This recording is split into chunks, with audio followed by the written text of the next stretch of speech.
The emergency siren wailed for the third time that morning, a shrill, mechanical sound that made the neighborhood dogs bark in a desperate chorus. Helena Carter stood on the porch of her house on Maple Street, watching the water creep up the road like a brown, relentless serpent. It was 7 o'clock on a Thursday morning in April, and Cedar Falls, Iowa was drowning. The rain had started on Monday. At first, it seemed like just another spring storm, the kind that left gardens soaked and gutters overflowing for a few days before moving on. But by Tuesday, the intensity had increased. On Wednesday, the Cedar River overflowed its banks for the first time since 1961. And now, on Thursday, the flood had become something no living resident had ever witnessed before. The governor had declared a state of emergency. The National Guard was mobilized. Schools had turned into makeshift shelters. Helena was 67 years old and had lived in that house since 1990. 35 years watching. Maple Street slowly changed, houses renovated, families coming and going, trees growing and dying. She knew every crack in the sidewalk, every pothole in the street, every neighbor by first name. But she had never seen the water rise this high,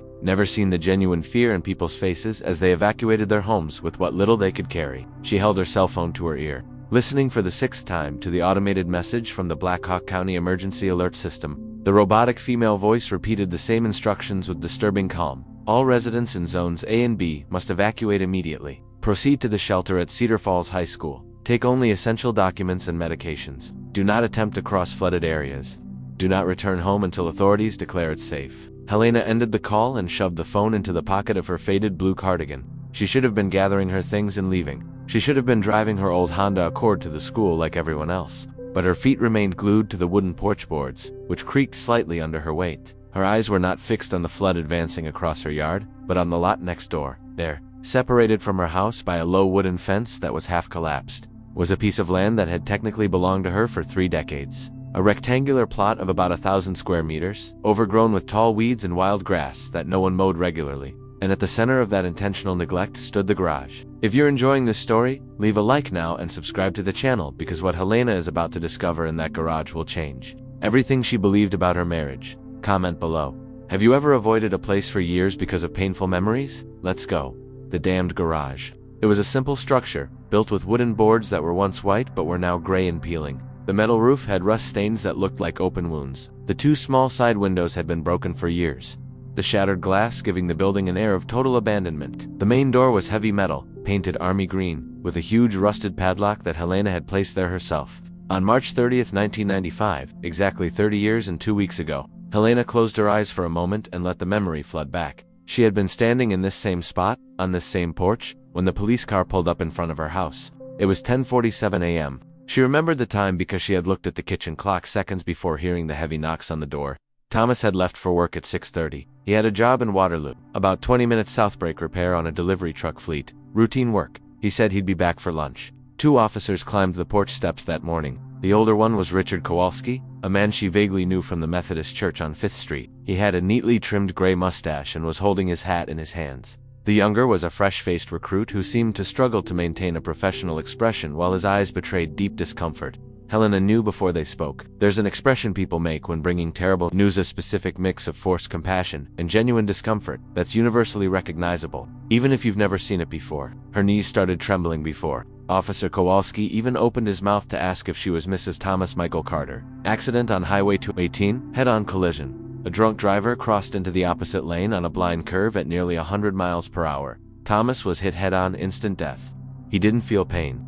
As if that mattered. As if the absence of physical pain could somehow soften the fact that the man she loved, the man she had married 11 years before, the man who had promised to be home for lunch, was dead before 11 on an ordinary Thursday morning. Helena didn't remember falling, didn't remember screaming, but neighbors later said she had collapsed on the porch floor and let out a sound they described as animal primal. Broken noise that made several people cry even without knowing what had happened. David, Thomas's younger brother, showed up at some point. Someone must have called him. He held her as she trembled uncontrollably, her whole body convulsing with pain that seemed to tear her apart from the inside. The following days were a thick fog of condolences, bureaucracy, and pain numbed by sedatives the doctor prescribed. There were forms to fill out, funeral decisions, phone calls to people who needed to be told. Thomas's mother, who lived in a nursing home in Des Moines with advanced dementia, didn't understand when David tried to explain that her eldest son was dead. She kept asking when Tommy was coming to visit. The funeral was on a Tuesday. It rained, of course it rained. Helena wore a black dress she'd bought hastily at the mall because she had nothing appropriate in her closet for burying her husband at 37 years old. The Methodist church was packed. Thomas had been effortlessly popular. He fixed cars for people who couldn't pay and never charged them. He played guitar in local bars and made everyone sing along. He greeted strangers on the street as if they were old friends. 300 people attended the funeral. 300 people with stories about how Thomas had helped them, made them laugh, or simply been kind when they needed kindness. Helena sat in the front row and barely heard the pastor's words. Something about God's plan in heaven and how the good die young, empty phrases meant to comfort, but that only made the anger boil beneath her grief. Thomas was 37. They had decades ahead. They were finally going to start trying for children after postponing for years while getting financially stable. They had plans to visit the Grand Canyon that summer. Thomas wanted to buy a motorcycle. Helena wanted to learn pottery. And now he was in a gleaming mahogany box. And all those futures simply didn't exist anymore. After the burial, her house filled with neighbors bringing food. Casseroles she had no appetite to eat. Pies that would dry out on the counter. Salads that would wilt in the fridge. People didn't know what to do with a young widow, so they brought food, something tangible, an action that felt useful even if it wasn't. David stayed after everyone left. He was 33, 4 years younger than Thomas, and worked as an accountant in Des Moines. He had a wife, 2 small children, and an orderly life now temporarily paused to care for his grieving sister-in-law. They sat in the kitchen drinking coffee that had gone cold and bitter, and David talked about practical matters, because that's what he knew how to do. Thomas had life insurance through the mechanic shop where he worked part-time. Not much, but enough to cover the funeral and give Helena a few months of financial breathing room.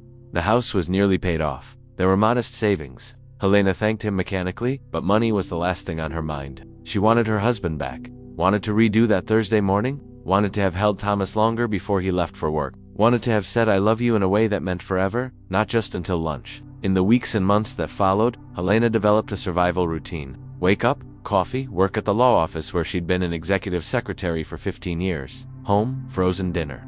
Television without really watching. Bed, repeat. She avoided looking at the lot next door. Avoided the kitchen window that offered a direct view of the garage. Used only the front door, never the side.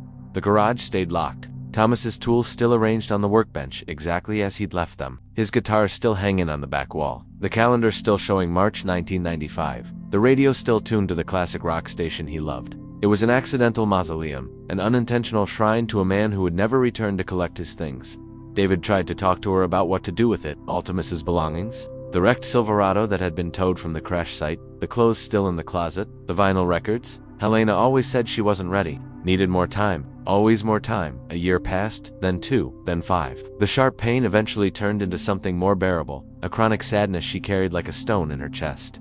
Helena donated Thomas's clothes to Goodwill one afternoon in 1998, crying over each piece she folded.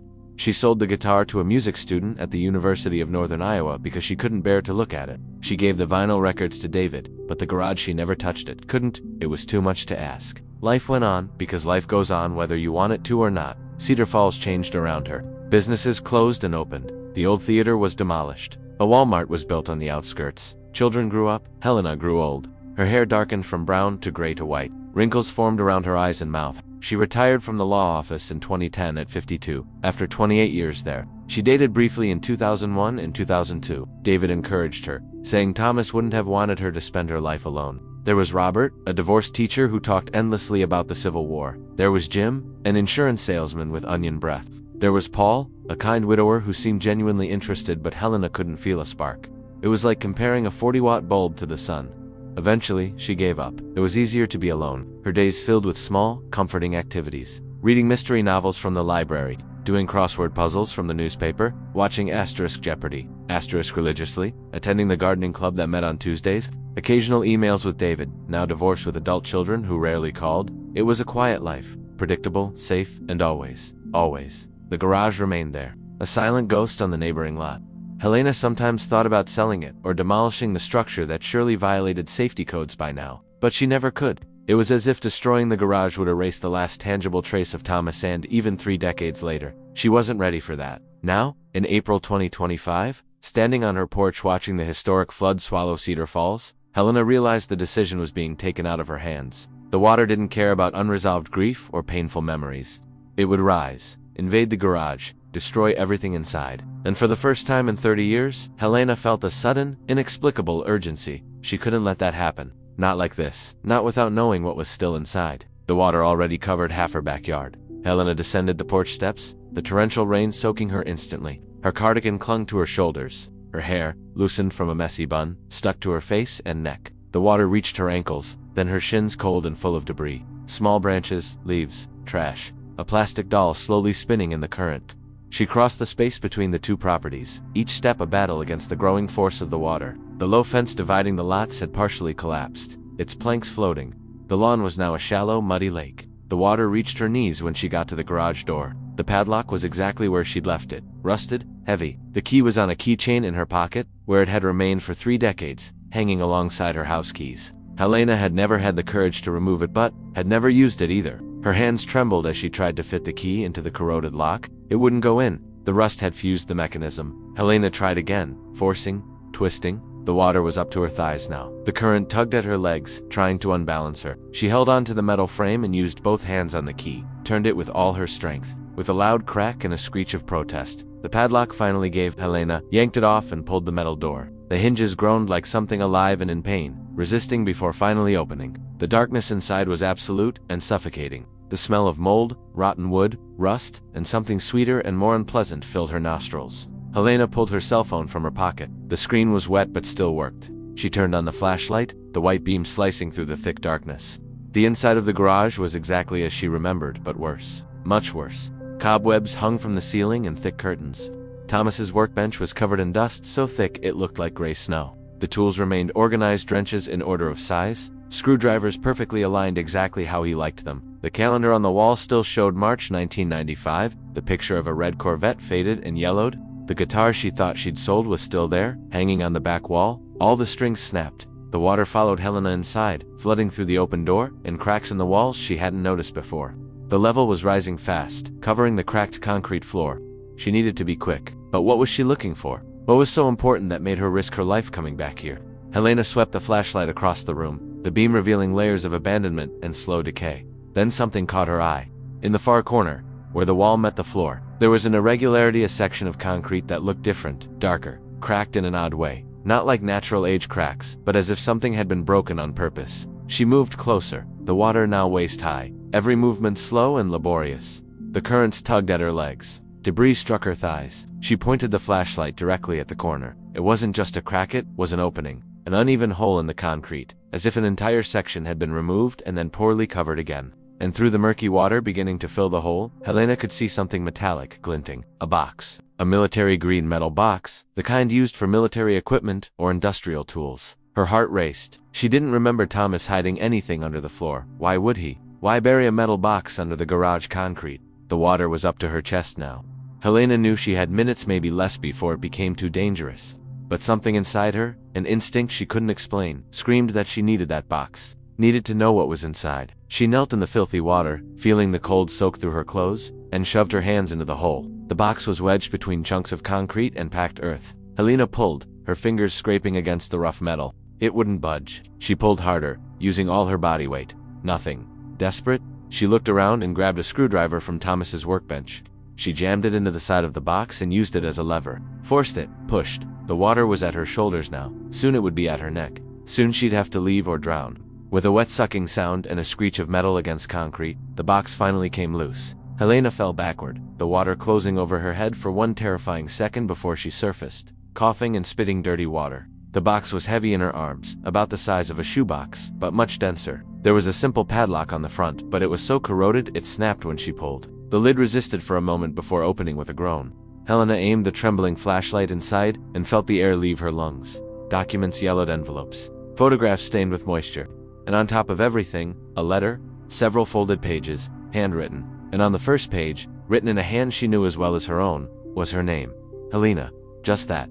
Her name? In Thomas's handwriting. Her hands trembled so badly the flashlight shook, making shadows dance on the walls. The water was at her chin now. She had to get out, but her eyes were glued to that letter, that handwriting, that name. She closed the lid of the box, pressed it against her chest, and fought her way toward the door. The water was almost at her neck. The current had become a living force, trying to drag her away. She clung to the doorframe and pulled herself out. Maple Street had become a river. The water completely covered her porch steps. Helena fought the current, clutching the box as if it were the most precious thing in the world. Her feet barely touched the ground. She stumbled twice, the water closing over her head, but she managed to recover, spitting and gasping. When she finally reached her porch, she crawled up the steps like a wounded animal, managed to open the door and collapsed onto the living room floor. Soaked and trembling, the box still clutched against her chest. Outside, the flood kept rising, but inside the house, Helena finally had what she'd avoided for 30 years. Answers. Helena lay on the living room floor for several minutes, shaking uncontrollably. Water streamed off her, pooling on the wooden floor already damaged by rain that had blown in through the open door. Her heart was pounding so hard she could feel it in her neck, her temples, behind her eyes. Her lungs burned. Her legs throbbed. She had nearly drowned, nearly died looking for a box buried in a garage she had avoided for 30 years. And now that box was in her arms, heavy, real, impossible to ignore. The sound of the rain on the porch was deafening, a constant drumming that seemed to come from all directions at once. Through the windows, Helena could see the water continuing to rise. It already completely covered the steps. Soon it would be licking the door. She needed to go upstairs. She needed to call someone. She needed to follow the evacuation orders before it was too late. But first, she needed to read that letter. With staggering movements, Helena dragged herself to the couch and collapsed onto the faded cushions. Her fingers, still shaking violently from cold and adrenaline, struggled to open the box. The lid creaked with rust, but eventually gave way. The interior was surprisingly dry, protected by rubber seals that had somehow survived 3 decades underground. The letter was on top, several pages of yellowed paper, carefully folded. Helena picked them up reverently, as if they might disintegrate at her touch. Her hands left damp marks on the paper as she unfolded it. There was a date at the top of the first page. Asterisk, asterisk, March 28, 1995. Asterisk, asterisk, 2 days before Thomas died. The handwriting was unmistakably his, letters slanting to the right, a bit uneven. With that particular way he wrote the capital M. Helena had seen that handwriting on hundreds of notes left on the fridge, on birthday cards, on shopping lists. It was Thomas. It was real. She began to read, and the silent world around her, the flood, the rain, the danger, all disappeared. Asterisk, asterisk, Helena, my love. Asterisk, asterisk, if you are reading this, it means something happened to me. I hope you never find this letter. I hope I can burn it one day, along with everything in this box, and never have to explain anything. But if you are holding this paper, it means I was a coward until the end. It means I never had the courage to tell the truth while I was alive. There's no easy way to say this, so I'll be direct. Asterisk, asterisk, Thomas Michael Carter is not my real name. Asterisk, asterisk, Helena stopped breathing. She read the sentence again, and again. The words didn't change. It didn't make sense. Of course, that was his name. They were married. There were documents, a marriage certificate, a driver's license, a death certificate. How could someone live under a false name?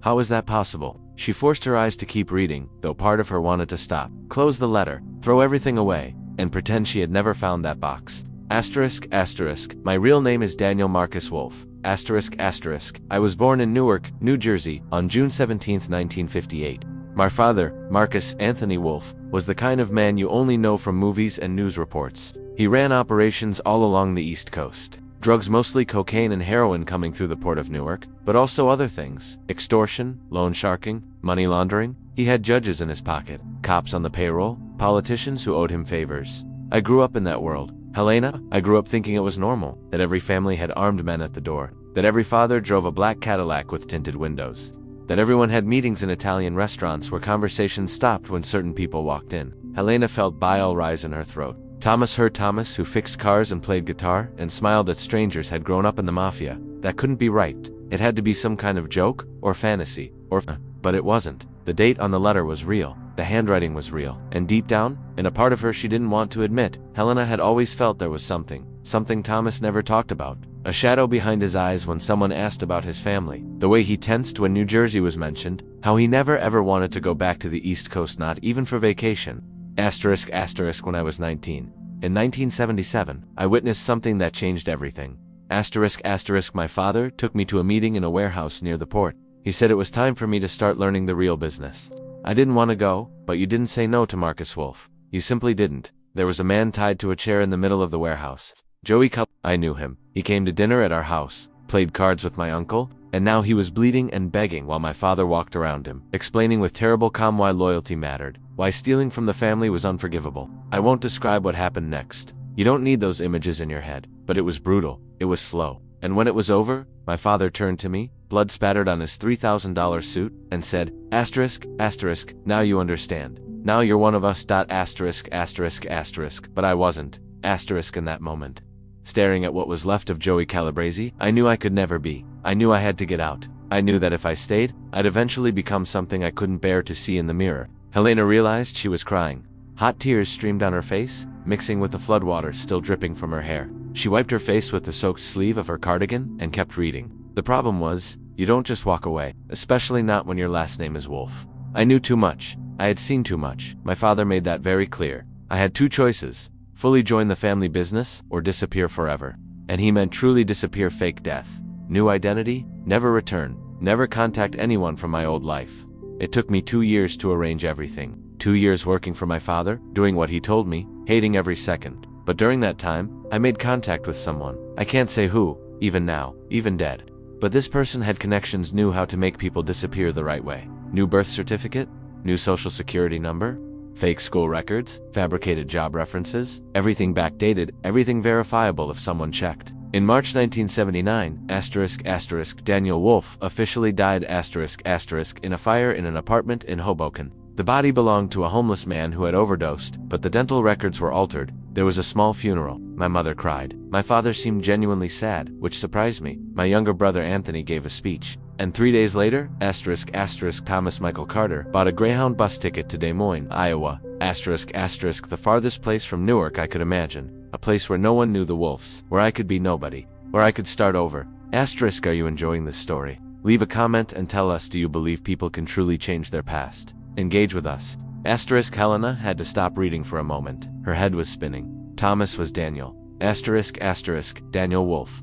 The son of a crime boss. A fugitive from a life he hadn't chosen. Everything she thought she knew about the man she'd been married to for 11 years was built on lies. But were they lies? Really? The person Thomas had been with her, the kind, funny, caring man, was that false? Or had Daniel Wolf truly become Thomas Carter, leaving behind everything he once was? She looked at the other pages of the letter, at the documents and photographs still in the box. There was so much more to uncover. But outside, the flood was still rising, and Helena knew she was running out of time. The water was now licking at the threshold. In minutes, it would be inside. With trembling hands, she folded the letter and placed it back in the box, along with everything else. She closed the lid firmly and stood up from the couch. Her legs nearly gave out, still weak from fighting the flood. She steadied herself on the armrest until she regained her balance. She needed to go upstairs. She needed to take the box where it would be dry and safe. She needed to call someone, but who?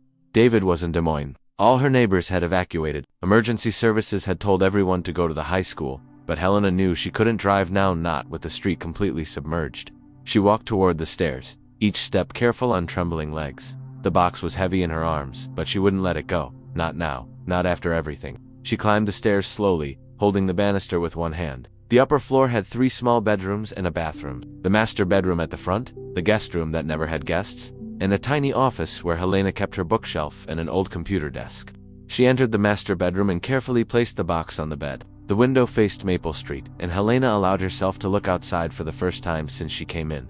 What she saw made her stomach drop. The street had completely disappeared. Where there had once been asphalt, there was now only brown water, rushing like a raging river. Cars floated like bathtub toys. The Hendersons' house, 3 doors down, had water up to the first-floor windows. A red couch drifted slowly with the current. A child's bicycle spun in circles. In the garage where she had almost died minutes earlier, was now nearly submerged. Only the top of the metal roof was still visible above the waterline, like the back of some giant drowned creature. Helena stepped away from the window, breathing heavily. She had gotten out just in time. A few more minutes, and she would have been trapped inside, drowned in the same garage she had avoided for 30 years. Her phone was in her pocket, soaked but miraculously still working. She dialed David's number. It rang 6 times before going to voicemail. She left a quick message saying she was trapped in the house by the floodwater but safe upstairs. Asked him to call back when he could. Then she called the county emergency number. An operator answered after several rings, sounding exhausted and stressed. Helena explained her situation. The operator said rescue teams were working throughout the city, but prioritizing people in immediate danger. If Helena was safe upstairs in a 2-story house, she should stay put. Don't try to leave. Don't try to drive. Wait until the water began to recede, or until rescuers could arrive. Helena hung up and sat on the edge of the bed. She was trapped in her own home, with a box full of secrets from a dead husband who apparently wasn't who she thought he was. She looked at the box. There was more in the letter pages she hadn't read yet. And all those other documents, photographs. What else had Thomas or Daniel hidden for 30 years? Helena knew she should change clothes. She was soaked and beginning to shiver with cold. She should take a hot shower, make coffee, do something practical, sensible. But instead, she picked up the box again, opened the lid, and pulled out the letter. Her fingers found where she had left off. She took a deep breath and continued reading. I spent 6 years building the life of Thomas Carter before meeting you. Worked as a mechanic, learned guitar, made friends. Created a story about growing up in Trenton and moving to Iowa for a fresh start. I softened my New Jersey accent to something more neutral. Avoided Italian food because it reminded me too much of home. Never talked about family because I didn't know how to lie convincingly about something so important. And then, in September 1982, I walked into that bar on College Street to play a few songs, and I saw you.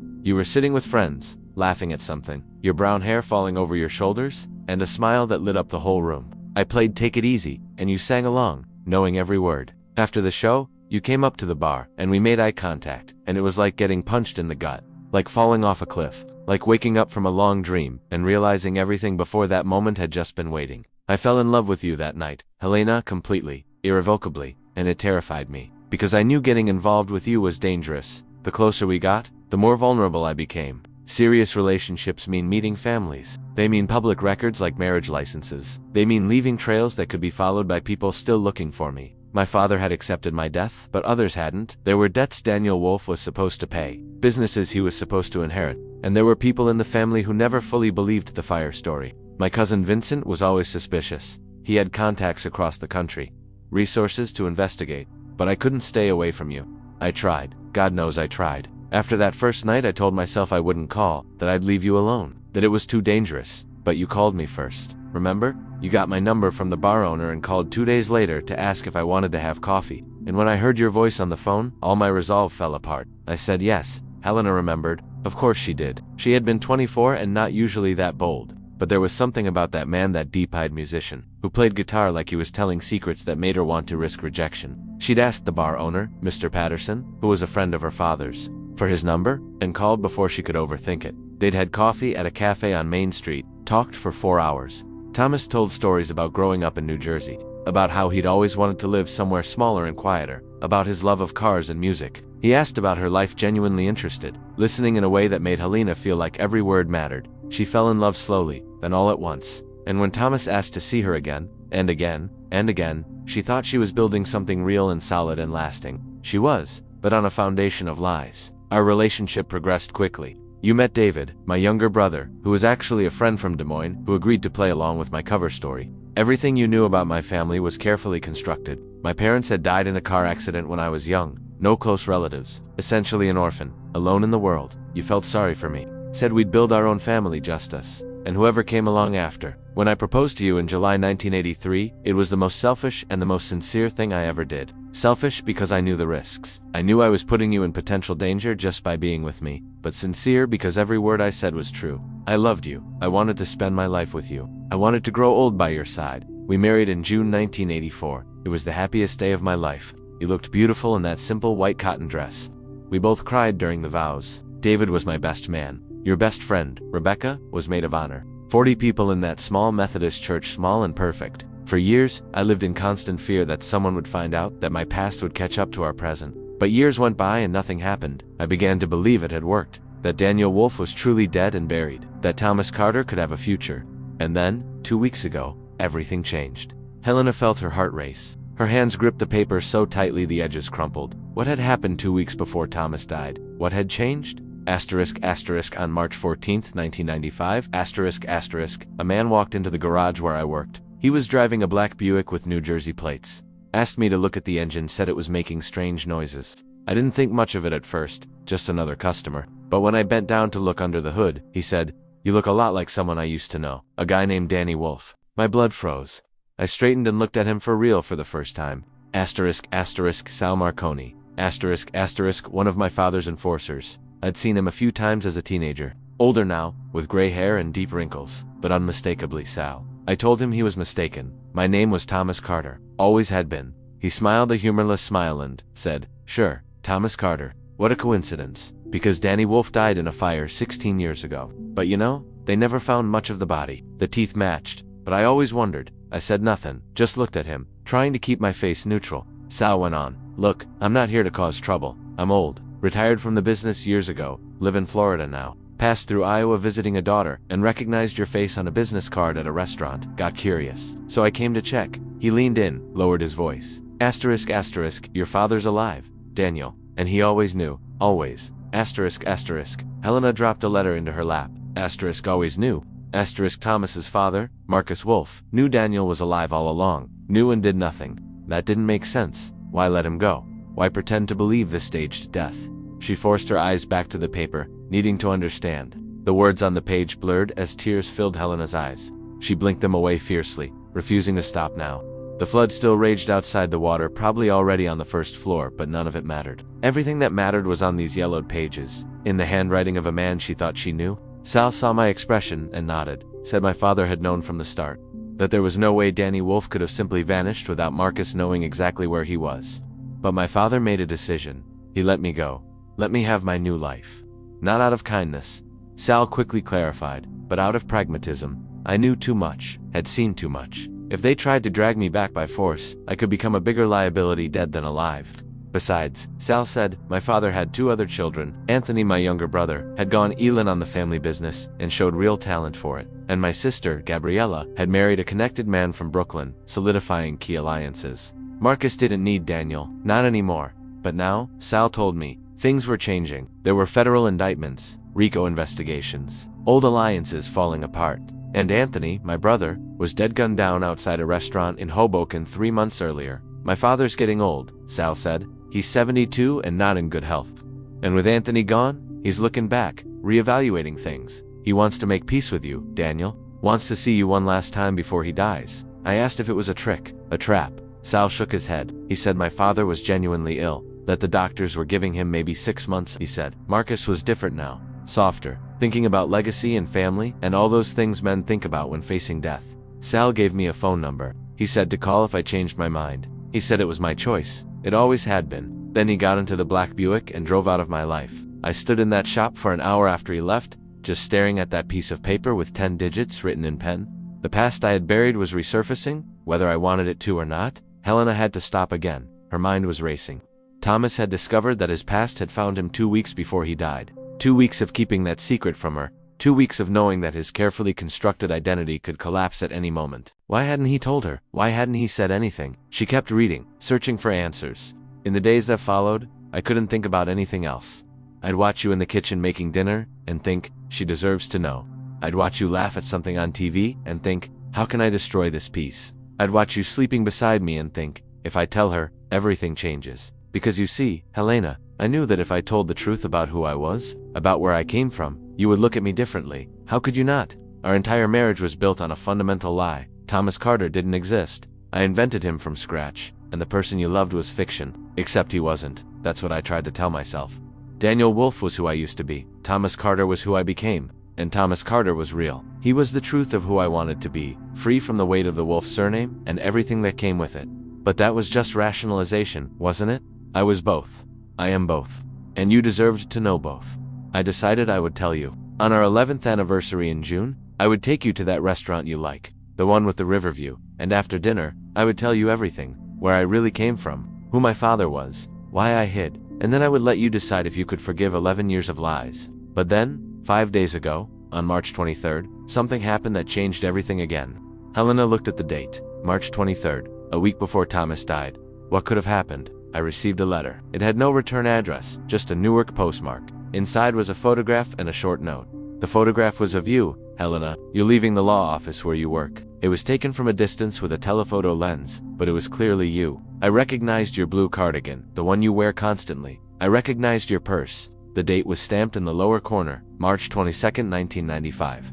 One day before I received the letter, the note was handwritten. It said only, your father is dying and wants to see you. You have until the end of the month to make contact. If you don't, we will interpret that as disinterest in keeping your new life private. Choose wisely. It was a veiled threat. They were telling me they knew where I lived. They knew who you were. They knew everything. And if I didn't show up, they might decide that Thomas Carter and his life needed a closer look. Helena felt nausea rising. Someone had taken a photograph of her, had threatened her without her knowing. While she was living her life, thinking everything was fine, were criminals from New Jersey watching her. I panicked. Helena, for the first time in 16 years, I panicked completely. Because I realized that no matter how far I ran or how well I hid, the past would always be there. And now, it wasn't just threatening me, it was threatening you. I called the number Sal gave me. A man answered. I didn't recognize the voice. I said I was Daniel Wolf and needed to speak to my father. The man laughed and said it was about time. He told me to show up in Newark the following week. He gave me an address and a specific time. He said to come alone. I set it for April 4th, 2 weeks from then.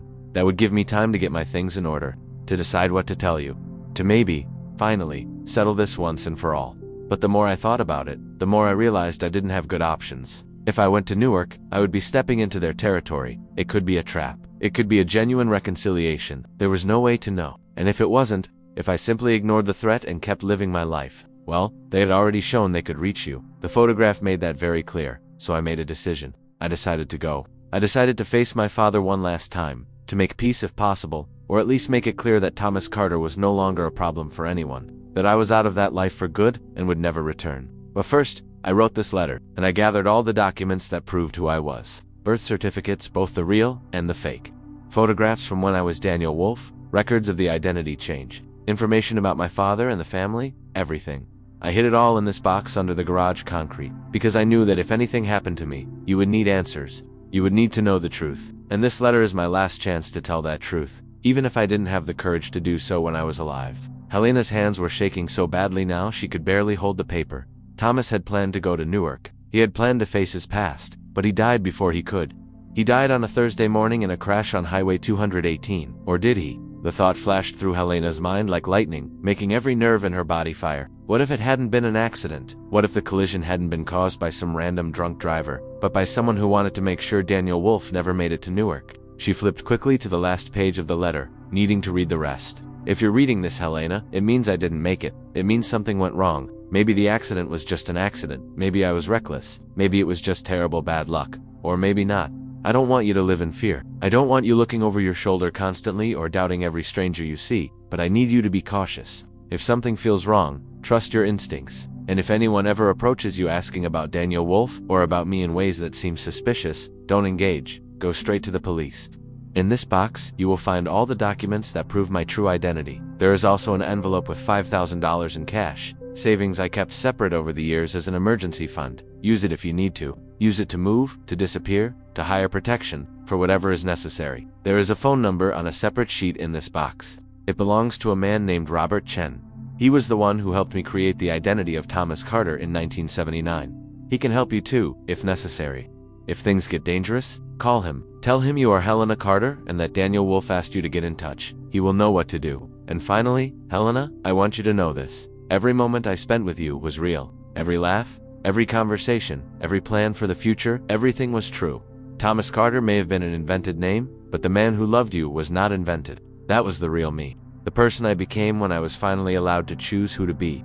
You made me believe that people can change, that pasts do not determine futures, that love is stronger than blood. I'm sorry for lying. I'm sorry I didn't have the courage to tell the truth, and I'm sorry if my past caused any pain in your life. But I am not sorry for loving you. I never will be. Forever yours. Thomas, Daniel. Helena finished reading and sat in silence for a long time. The letter was folded in her lap. Her hands were numb. The world seemed to have tilted on its axis, leaving everything misaligned and strange. Thomas was Daniel. Daniel who ran from the mafia. Daniel whose father was a crime boss. Daniel who created an entire identity just to have a normal life. And now he was dead, possibly murdered. And Helena was sitting in a flooded house holding secrets that had been buried for 30 years. She looked at the rest of the box's contents. There was a thick envelope, which, when opened, revealed bundles of $100 bills, slightly moldy but still usable. She counted quickly, exactly $5,000, as Thomas had said. There were photographs. One showed a boy of perhaps 10 with thick black hair and big eyes, smiling at the camera while holding an ice cream.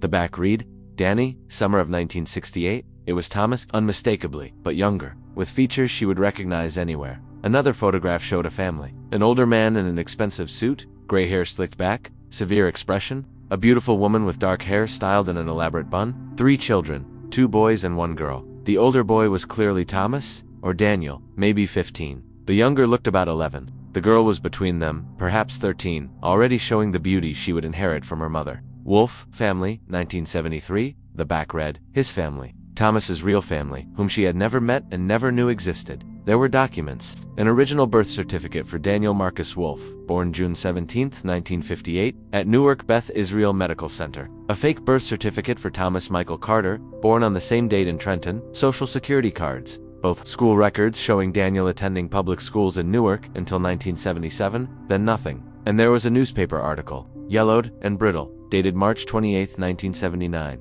The headline read, Fatal Hoboken, apartment fire leaves 1 dead.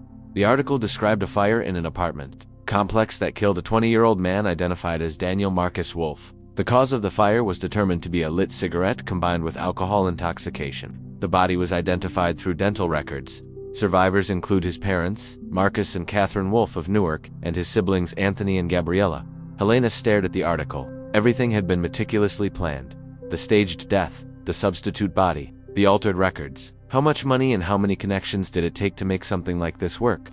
At the bottom of the box was a single sheet of paper with a name and phone number handwritten on it. Robert Chen, followed by a number with a 415 area code, San Francisco.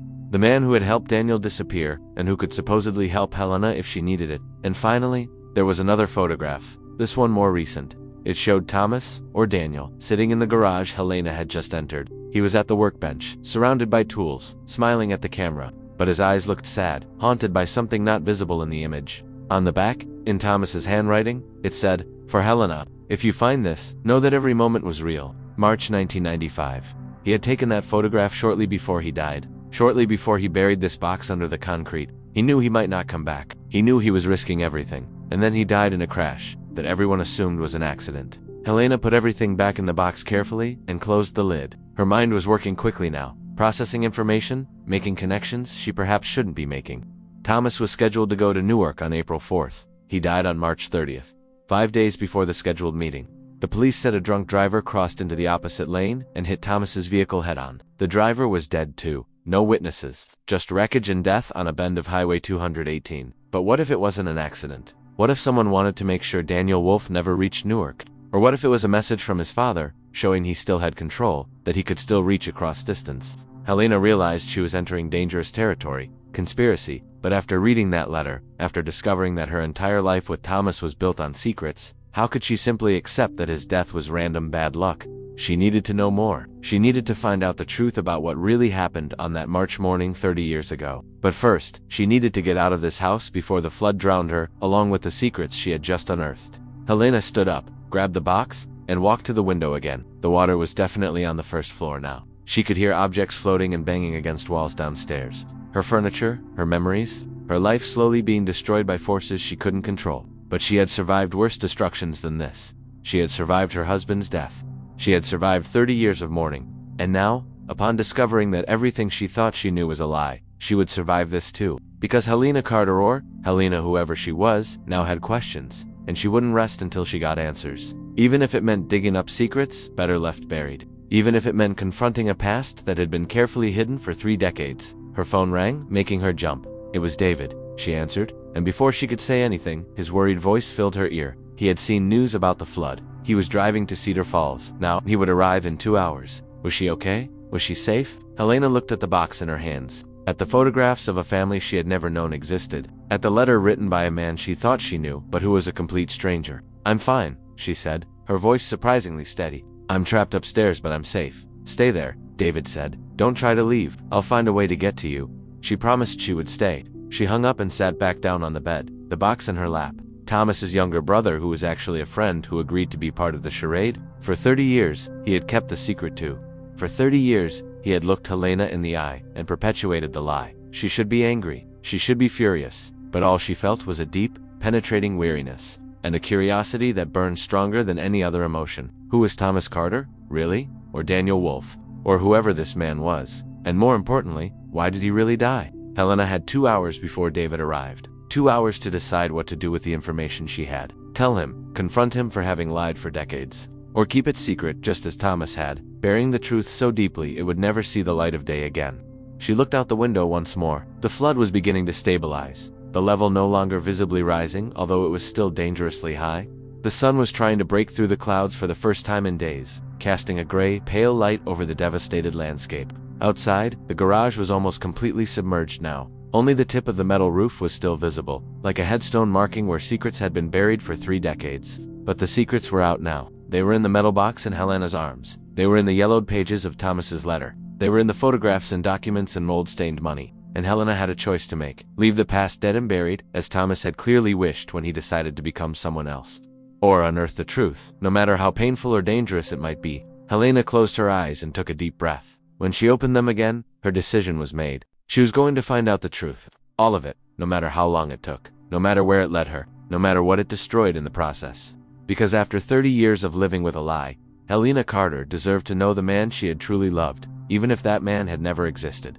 David arrived 3 hours later. A flood had made many routes impassable, and he had to make extensive detours along back roads that were still above water level. When he finally appeared on Maple Street, he was driving a borrowed pickup truck he had gotten from a friend in Waterloo, something with high enough clearance to navigate through the water that still covered much of the city. Helena watched from the bedroom window as he carefully maneuvered down the flooded street, the water reaching nearly to the truck's bumpers. He parked as close to her house as possible and climbed out, wearing high waders that reached his thighs. "Helena," he shouted, looking up toward the second-floor window. "Are you okay?"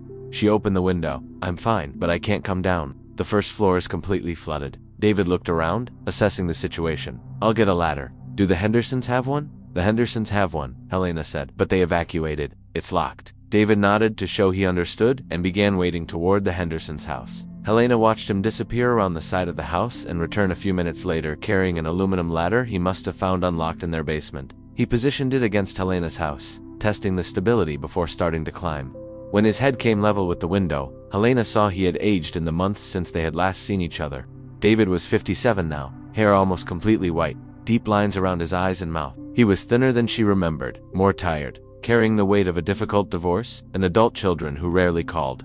"Let's get you out of here," he said, extending his hand. Helena hesitated. In the 3 hours since they had spoken on the phone, she had spent every minute thinking about how to approach this. David knew, he had always known.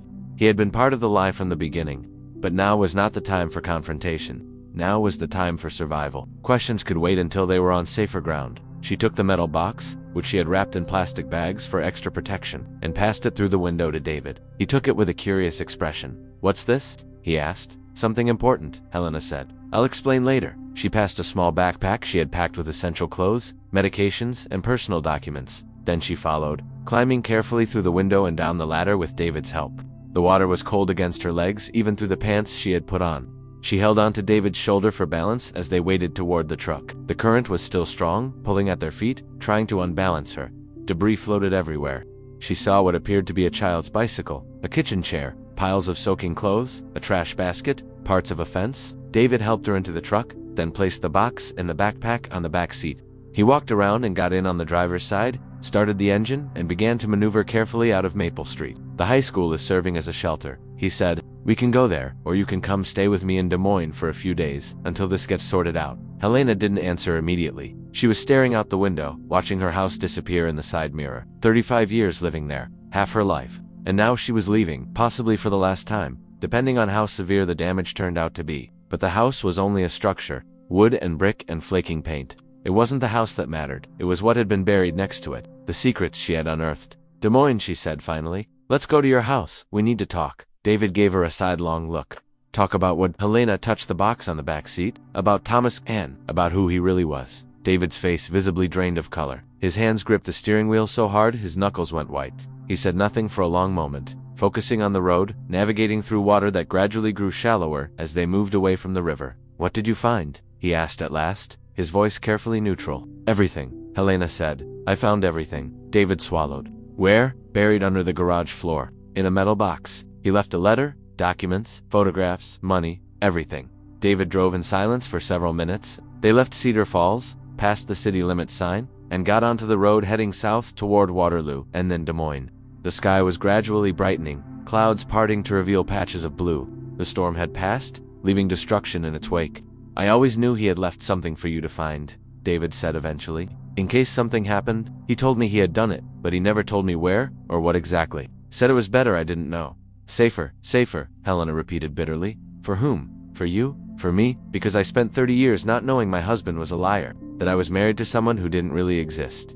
"He existed," David said calmly. "Thomas Carter was as real as anyone can be. He just wasn't who he was born as." "You always knew," Helena said, "and it wasn't a question." David nodded slowly. "From the beginning, I met Daniel, in 1981. I was 23, working as a junior accountant in Des Moines. He came into the office needing help organizing tax documents for his new identity. My boss at the time had connections. People who could help people like Daniel who needed to disappear. And you just agreed to pose as his brother?" Helena asked, incredulity tinting her voice. "He needed someone," David said. "He needed a backstory that made sense. A brother explained why there were no other relatives, why he didn't talk about family. It gave him at least one person who could legitimately be in his life. And you did that for money," Helena pressed. David shook his head. I did it because he was genuine. Because when I met Daniel, or Thomas, as he was already calling himself then, I saw someone who was desperate simply to be normal. To have a life that wasn't steeped in violence and crime. He just wanted to fix cars and play guitar and be a good person. Is this story surprising you? Comment below. Could you forgive someone for hiding their true identity for so long? Your like and subscription help a lot. So you lied to me for 30 years. Helena said, her voice breaking. Looked me in the eye at weddings and funerals and Christmases, and let me believe in a fantasy. I kept a promise, David corrected gently. To Thomas. To Daniel. To the man who became my true best friend over those years. He made me promise that if something happened, I would continue the story. That I would protect the identity he had built. That I would protect you from having to know the truth. But now I know, Helena said, and it wasn't you who told me. It was a flood. It was a box buried under concrete for 3 decades. It was a letter he wrote days before he died. David looked at her briefly before refocusing on the road. What did the letter say? Helena spent the next 20 minutes summarizing its contents. Thomas's true identity as Daniel Wolfe, his father being a crime boss, the flight in 1979, the life built in Iowa, Sal Marconi showing up in March of 1995, the photograph of her that had been taken, the veiled threat, the meeting scheduled in Newark for April 4th, and the death on March 30th. 5 days before that meeting, when she finished, David was pale and rigid. He drove in silence for several miles before speaking. I didn't know about Sal, he said at last. Thomas didn't tell me someone had shown up. He didn't tell me that his past had found him. He just kept acting normal. He worked, he came home. He played guitar at the bar on Saturday night before he died. There were no signs that something was wrong, but you knew about his father. Helena asked about Marcus Wolfe. David nodded. I knew who the Wolfes were. I knew what they did. Daniel told me everything when we met. He needed me to understand the risks of being associated with him, and you weren't afraid. I was, David admitted, but Daniel assured me he was dead to that world, that nobody would come looking for him, and for 16 years, no one did. It became easy to start believing everything was fine, that the past had truly stayed buried. Until it didn't, Helena said bitterly. They drove the rest of the way to Des Moines in silence. The city was about 2.5 hours south of Cedar Falls, a state capital with modest skyscrapers and suburbs spreading in all directions.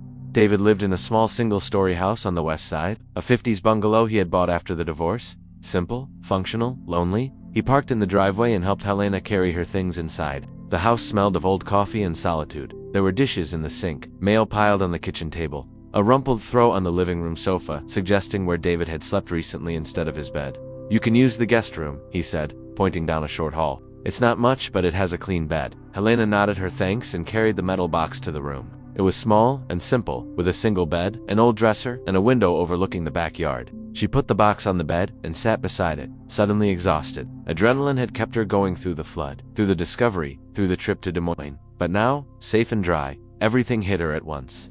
She began to cry, silently at first, then with deep sobs that shook her shoulders. David appeared in the doorway, saw her crying, and hesitated. Then he came closer and sat on the edge of the bed, not touching her, but present, just there. I'm sorry, he said calmly.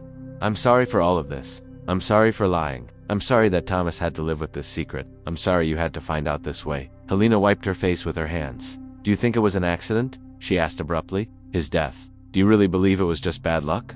David was quiet for a long moment. I don't know, he said finally. At the time there was no reason to doubt. That's what the police said. Drunk driver, head-on collision, 2 fatalities. Tragic but not mysterious. But now, Helena pressed. Knowing someone had threatened him, that he planned to go back to Newark, David exhaled deeply. Now, I don't know. Is it possible? Of course, people like the Wolfes have resources. If they wanted to make sure Daniel never made it to Newark, they could make it look like an accident. So you think he was murdered? Helena said, the words flat and definitive. I think, David said carefully, we need to be very cautious with conclusions. It's been 30 years. Helena, the trail, if there was one, is long cold. And investigating this, asking questions, could be dangerous. Dangerous, Helena repeated, like having my husband killed. Like having both of us killed. David corrected somberly. If the wrong people find out you know about Daniel Wolfe, that you have documents and evidence, you become a liability, a risk. Helena looked at the box. So what? I just bury it all again. Pretend I never found this. Live the rest of my life not knowing if the man I loved was murdered. David didn't answer immediately. He stood and walked to the window, looking at the yard where the grass was overgrown and the flowers were dead from neglect. There's someone who could help, he said finally. In the letter, Thomas mentioned Robert Chen. Helena nodded. He said Chen helped him create the Thomas Carter identity, that I should contact him if I needed to. Chen is real, David said. I met him once, years ago. He's the kind of man who knows how to find information, how to connect dots. If anyone can discover what really happened in March of 1995, it would be him. Then we should contact him, Helena said. David turned to look at her. Are you sure? Once we start asking questions, once we start turning over stones, there's no going back. If Thomas was murdered, finding out means confronting very dangerous people. Helena thought about it. She thought about 30 years living in ignorance. 30 years mourning an accident that may not have been an accident. 30 years not knowing the truth about the man she had loved. I'm sure, she said. Call him. David took out his cell phone and dialed the number Helena had found in the box. It rang 4 times before a male voice answered. Hello, Mr. Chen, David said. My name is David Brennan. I'm calling about Daniel Wolf. There was a long silence on the other end. Then, Daniel has been dead for 30 years. I know, David said, but his wife has just found a box he left buried, with a letter and documents. And she has questions about how he died. Another silence. Put her on the phone. David handed the phone to Helena. She pressed it to her ear, her heart racing.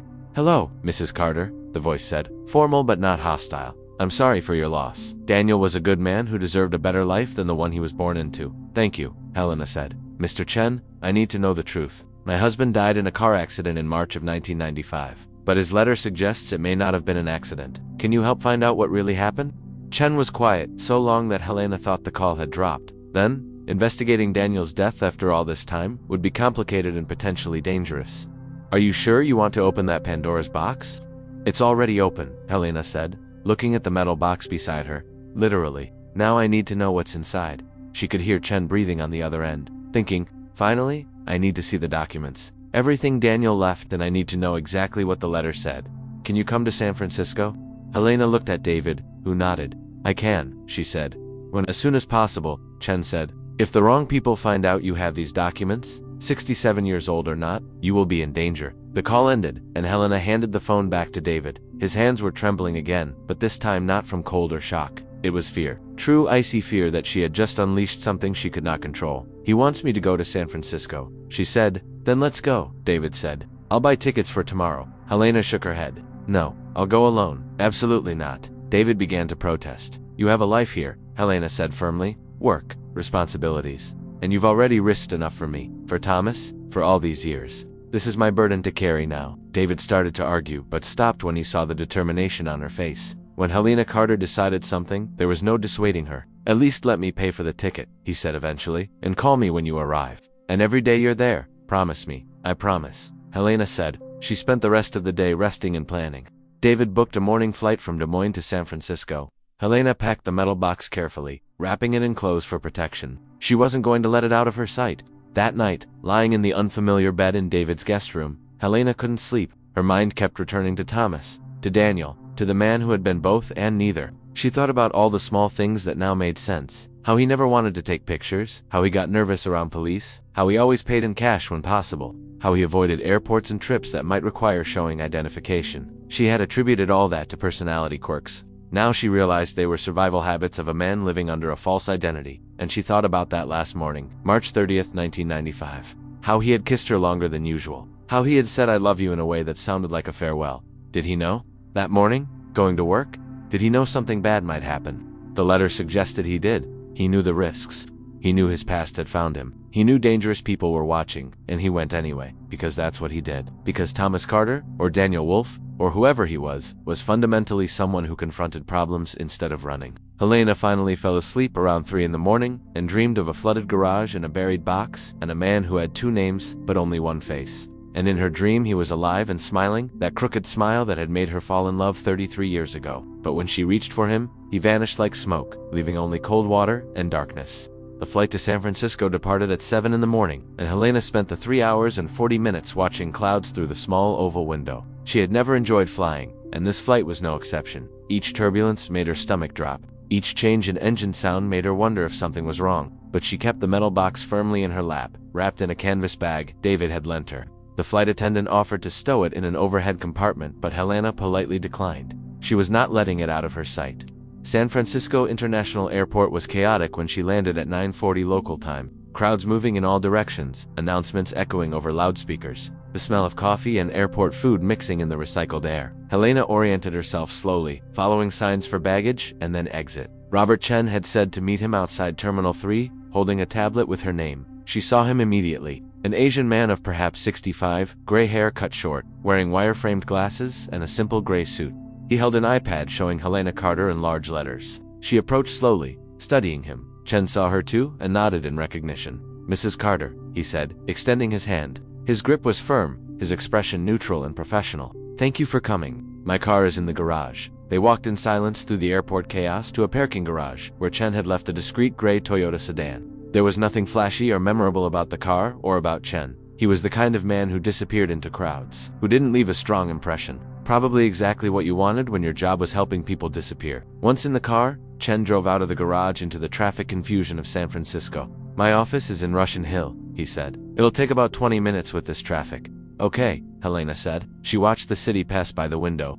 Steep hills, colorful Victorian houses packed so closely together there was barely space between them. Cable cars climbing streets at an angle that seemed impossible. Fog hanging over everything, giving the city a dreamlike quality. "Did you bring the documents?" Chen asked, looking at the bag in her lap.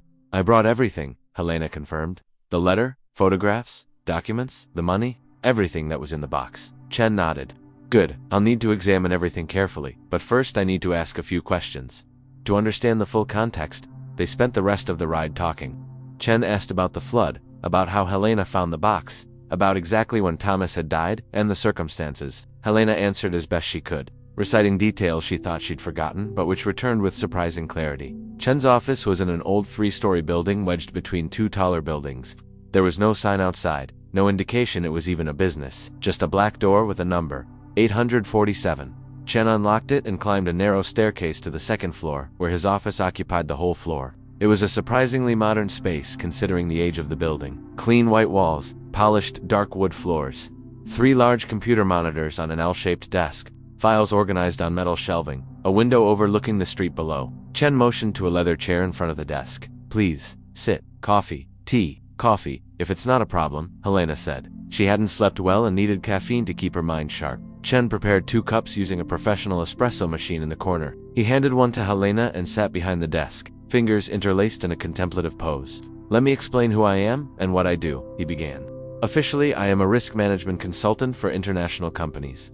That's the cover story that explains why I travel often and have unusual clients. Unofficially, I help people disappear. People who need to start over with clean identities. People fleeing dangerous situations, witnesses, informants sometimes. People like Daniel Wolf." "How long have you done this?" Helena asked. 42 years, Chen said. "I started in 1983. Soon after retiring from a government agency I prefer not to name. I developed connections, learned skills, and discovered there was a lucrative niche, helping certain people become other people." "Is it legal?" Helena asked, though she knew the answer was obviously no.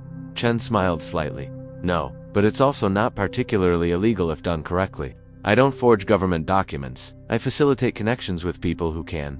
I don't create false identities. I help clients navigate bureaucratic systems in ways that allow legitimate identities to be built on creative foundations." Helena wasn't sure she completely understood, but she also wasn't sure she cared. Chen had helped Thomas or Daniel live 16 years of peaceful life. That had to count for something. "Now," Chen said, his expression growing more serious, "let me see what Daniel left for you." Helena placed the bag on the table and carefully removed the metal box. Chen put on white latex gloves before opening it, a professional habit of someone used to handling evidence. He removed each item meticulously, spreading them across the table. The letter, the photographs, the documents, the bundles of cash, the newspaper article about the Hoboken fire. Chen read the entire letter in silence, his eyes moving quickly over the pages. His face remained neutral, but Helena noticed he paused longer on certain sections. When he finished, he folded the letter carefully and set it aside. Then he examined each photograph, flipping them over to read the notes on the back. He spent the most time on the 1973 Wolf family photo, studying each face carefully. "Marcus Wolf," he murmured, pointing to the older man in the photograph. "One of the last truly powerful bosses of the old guard. Died in 1998 of lung cancer, if memory serves." "So he lived 3 years after Thomas," Helena said. "Yes," Chen confirmed. He pointed to the youngest boy in the photograph, Anthony Wolf, killed in 1994, as the letter mentioned, shot in front of Bella Napoli restaurant in Hoboken. Never officially solved, but everyone knows it was retaliation from a rival Brooklyn family. He pointed to the girl, Gabriella Wolf, married Vincent Calabresi from Brooklyn in 1980.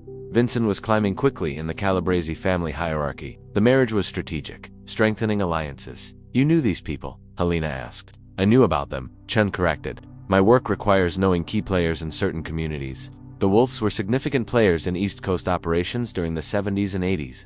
But after Marcus's death and the federal RICO indictments in the late 90s, the family fragmented. Gabriella and Vincent moved to Miami. The organization essentially dissolved. He continued examining documents, the birth certificates, both real and fake, the social security cards, the school records showing Daniel Wolf attending public schools in Newark. Impressive work, Chen murmured, more to himself than to Helena. Whoever created Thomas Carter's identity in 1979 did exceptional work. I'd verify, but I'd bet that if someone investigated, they'd find properly backdated records.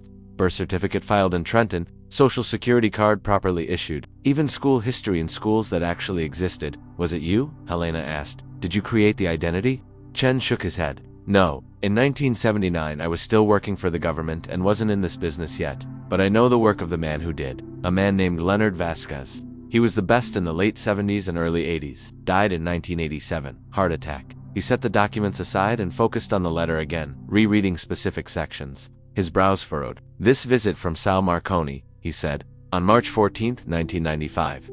That worries me. Why? Helena asked. Because Sal Marconi wasn't a messenger? Chen explained. He was an enforcer, Marcus Wolf's right-hand man for over 20 years. If Marcus wanted genuine reconciliation with his son, he wouldn't have sent Sal. He'd have sent someone softer. A lawyer, perhaps. Or Gabriella, the daughter. Someone who could appeal to Daniel's emotional side. So it was a trap, Helena said, feeling cold spread through her chest. Possibly, Chen said. Or it was a test. Marcus wanting to see if Daniel would come. Wanting to measure his loyalty, his fear, his willingness to engage. And when Thomas didn't show up, he died 5 days before the scheduled meeting, Chen finished, which raises obvious questions. Helena felt tears burn her eyes again but pushed them down. She hadn't flown across the country to cry. She had flown for answers. Can you find out? She asked. Can you find out if his death was really an accident or if it was orchestrated? Chen was silent for a long moment. He removed his gloves and stood, walking to the window. He looked out, hands clasped behind his back, thinking 30 years is a long time. He said finally,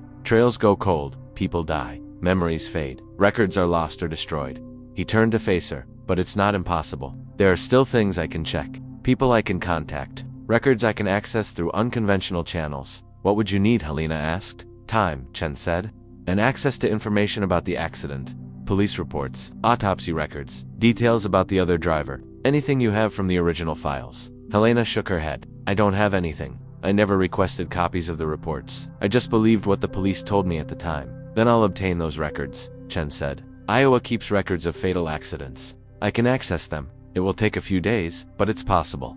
He returned to the table and opened a drawer. Taking out a tablet, his fingers flew across the screen, making notes. In the meantime, I'll make some discreet inquiries. I have contacts in New Jersey, people who still remember the Wolves. I'll see what I can find out about Marcus's situation. In March of 1995, his health, his mental state, who was around him. And if you find out it was murder, Helena asked, her voice barely above a whisper, what then? Chen set the tablet aside and looked directly at her. Then you'll have a choice to make. You can go to the police with evidence. But 30 years later, with all the main players likely dead or beyond the reach of justice, it's unlikely anything will be done. Or you can simply know, have the truth, and decide if that's enough. Helena absorbed that. Justice versus truth. They weren't always the same thing. For now, Chen continued, I suggest you stay in San Francisco for a few days while I work. I need you available in case I have questions. And frankly, I'd prefer you not return to Iowa immediately. If someone is watching, and I'm not saying anyone is, but if they are, sudden movements after all these years might raise flags. You think I'm in danger? Helena asked. I think caution is sensible, Chen said diplomatically. The Wolves are no longer the power they once were. Marcus is dead. Anthony is dead. Gabriella is retired in Miami. But organizations have long memories. And you've just unearthed secrets buried for 30 years. Until I determine what really happened, I'd prefer you stay somewhere I can monitor the situation. He wrote an address on a piece of paper. This is a hotel in Fisherman's Wharf. Not luxurious, but clean and safe. I'll make a reservation for you under a different name. Pay in cash from what Daniel left. Don't use credit cards for now. Helena took the paper, feeling as if she'd stepped into a spy movie. Hotels under false names. Cash payments. Security precautions. This wasn't her life. She was a retired secretary from Cedar Falls, Iowa. She wasn't supposed to be involved with the mafia and murder conspiracies. But here she was. I'll call you when I have information, Chen said. It may take 2 days. It may take a week. Be patient. And Mrs. Carter, he waited until she made eye contact. Be careful. Don't tell anyone why you're really here. Not David, not friends. No one. The fewer people who know, the safer you'll be. Helena nodded, her throat too tight to speak. Chen escorted her back to the ground floor and called a cab to take her to the hotel. Before she got into the car, he gently touched her arm.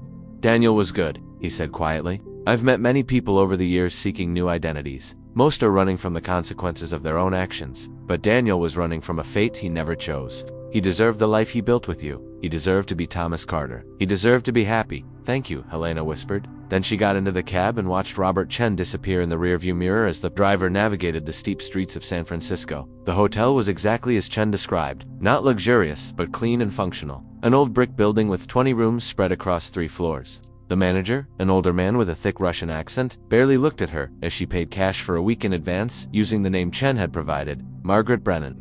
The room was small. A double bed with a faded striped bedspread, an old TV bolted to the wall, a tiny bathroom with a dripping shower, a window overlooking an alley where trash cans stood lined up like soldiers. Helena locked the door, drew the curtains, and sat on the edge of the bed. It was starting to get dark outside, twilight turning San Francisco into silhouettes and shadows. She could hear sirens in the distance, voices of people passing on the street below, the distant cry of seagulls from the pier. She picked up her phone and called David, as she had promised. He answered on the second ring. You got there safely? He asked immediately. I did, Helena confirmed. Met Chen. He's going to investigate. Said it'll take a few days. Are you safe? I'm in a hotel. I'm fine. Which hotel? Let me write down the name in case of emergency. Helena hesitated, remembering Chen's instructions. Don't tell anyone. It's small, she said vaguely. Near the pier. Don't worry. I'll call every day.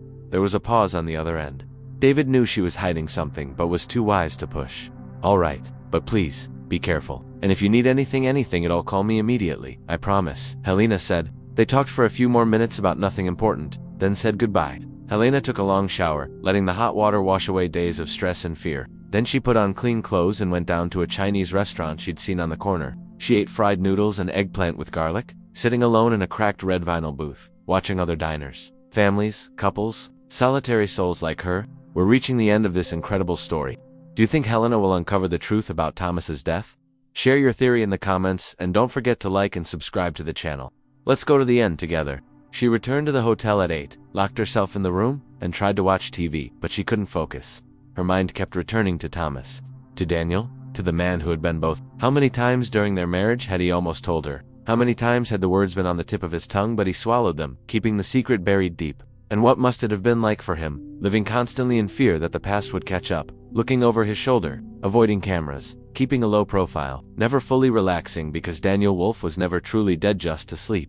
Helena finally fell asleep near midnight, emotionally, if not physically exhausted. She dreamed of Newark, a city she had never visited. She dreamed of dark warehouses and men in suits carrying guns. She dreamed of Thomas or Daniel young and scared, witnessing things no one should ever have to see. The next 3 days passed in a haze of anxious waiting. Helena explored San Francisco because she needed to do something other than sit in her hotel room going crazy. She walked along Fisherman's Wharf, watching sea lions, took a cable car up Impossible Hills, visited Chinatown, and got lost in narrow streets filled with shops selling things she didn't need. But her mind was never truly present. It was always back in Cedar Falls. In the garage, in the letter, in the secrets that had been buried for so long. Chun called on the morning of the 4th day. It was 7:15 when her phone rang, and she answered before the second ring. Mrs. Carter, his voice said, I need you to come to my office. I got the information. Helena was dressed and in a cab 15 minutes later. The driver dropped her off in front of Chen's building at 8:05. She climbed the stairs quickly, her heart pounding so hard she could hear it in her ears. Chen was waiting, holding the door open. His expression was carefully neutral, but Helena could see tension around his eyes. Whatever he had found, it wasn't good news. He gestured to the same leather chair she'd sat in 4 days earlier. This time he didn't offer coffee. He simply sat behind the desk and opened a thick manila folder. I got the accident records, he began without preamble. Police report, autopsy report, witness statements, photographs of the scene. He paused. I also did some digging into the other driver, the man who supposedly caused the crash. Supposedly. Helena caught the word. His name was James Patrick Sullivan. Chen continued. 42 years old, unemployed. 2 prior DUI convictions, living in a trailer park in Cedar Rapids. According to the police report, he was driving drunk on the morning of March 30th, crossed into the opposite lane on Highway 218, and hit Daniel's vehicle head-on. Both were declared dead at the scene. I know all that, Helena said impatiently. The police told me at the time. Yes, Chen agreed. But here's what they didn't tell you or didn't know. He pulled a photograph from the folder. It showed car wreckage, twisted metal, and shattered glass. Sullivan's brakes were compromised. Helena blinked. What? The brakes, Chen repeated. According to the technical report I obtained through unofficial channels, The brake line in Sullivan's vehicle was cut. Not completely, but enough to eventually fail under pressure. The room began to spin. Helena gripped the arms of the chair, trying to steady herself. Cut, she repeated. You mean deliberately? Yes, Chen said. Someone sabotaged Sullivan's brakes, and then, presumably, directed him to that road at that specific time. How can you know it was that specific time? Helena asked. Chen pulled another document. Because I was able to trace Sullivan's movements in the days before the crash. He had no job, no reason to be on that highway at 6:53 a.m., but 3 days before the accident. On March 27th, Sullivan deposited $3,000 in cash into his bank account. A very unusual deposit for a man living on food stamps. Helena felt nausea rising. Someone paid him to be on that road at that hour, Chen corrected, and then made sure he wouldn't survive to talk about it by sabotaging his brakes. Sullivan probably didn't even know it was a suicide mission. Well, Helena whispered, who would do that? Chen pulled the final photograph from the folder. It showed an older man with white hair and cold eyes, standing in front of a restaurant. This is Vincent Calabrese, he said. Husband of Gabriella Wolf, Daniel's sister. In March of 1995, Vincent was consolidating power in the Calabrese family in Brooklyn. He was eliminating rivals, settling old scores, cleaning up loose ends. You think Vincent killed Thomas? Helena asked. I think Vincent was tasked with handling the Daniel Wolf problem, Chen said. Marcus was sick, weakening. He wanted to see his son one last time, but the people around him, particularly Vincent, saw Daniel as a potential threat. He knew too much. He'd witnessed too much when he was young. And if he came back, if he started talking, he could cause enormous problems for the organization at a time when they were already under heavy federal pressure. So they killed him, Helena said, the words coming out flat and dead. They killed him, Chen confirmed. Made it look like an accident. Drunk driver, random tragedy. No one would dig too deep. And it worked. For 30 years, everyone believed it was just bad luck. Helena couldn't breathe. The room felt too small, too hot. She stood abruptly, walking to the window, needing air. But the windows didn't open, sealed for security. Thomas had been murdered. It hadn't been an accident. It hadn't been bad luck. It was a calculated execution disguised as random tragedy. And she had spent 30 years mourning an accident that never happened. Vincent, she said, her voice rough. Where is he now? Dead, Chen said. Died in 2008. Heart attack on a golf course in Miami. He was sick. And Gabriella still alive, Chen said. 79 years old. Lives in a retirement community in Boca Raton. Wealthy widow living off blood and dirty money. Helena turned to face him. She knew about what Vincent did. Chen hesitated. Impossible to say for sure. But Gabriella had been married to Vincent for 15 years by that point. She wasn't a naive wife. She knew what he did, what he was. So she let it happen, Helena said, anger finally piercing through the shock. She let her own brother be murdered and did nothing.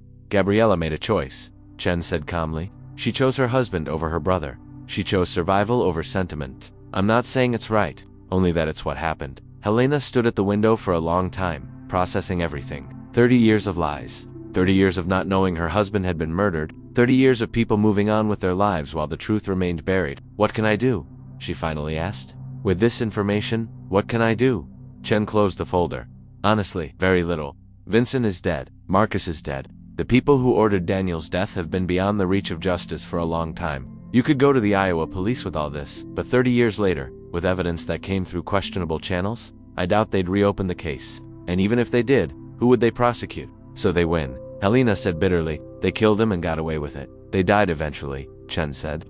Marcus suffered from painful cancer for months before he died. Vincent had a fatal heart attack at 64. Justice doesn't always look the way we expect, but it comes one way or another. Helena found no comfort in that. Cosmic justice didn't bring Thomas back. It didn't undo 30 years of lies. It didn't give her back the time they'd lost. And Gabriella, she asked. She just stays in Boca Raton, living comfortably. Chen studied her carefully. Mrs. Carter, whatever you're thinking, I strongly encourage you to reconsider. Gabriella Wolf, Calabrese, may be a 17-9-year-old widow, but she still has connections. Still has resources. Confronting her would be extremely unwise.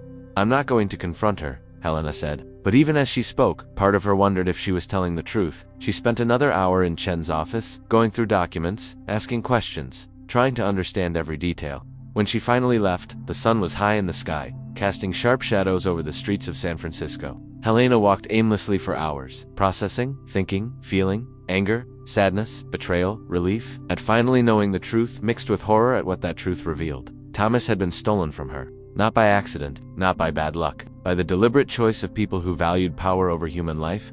And for 30 years she had lived in ignorance, mourning a random tragedy when it had been calculated murder. When night fell, she found herself standing before the Golden Gate Bridge.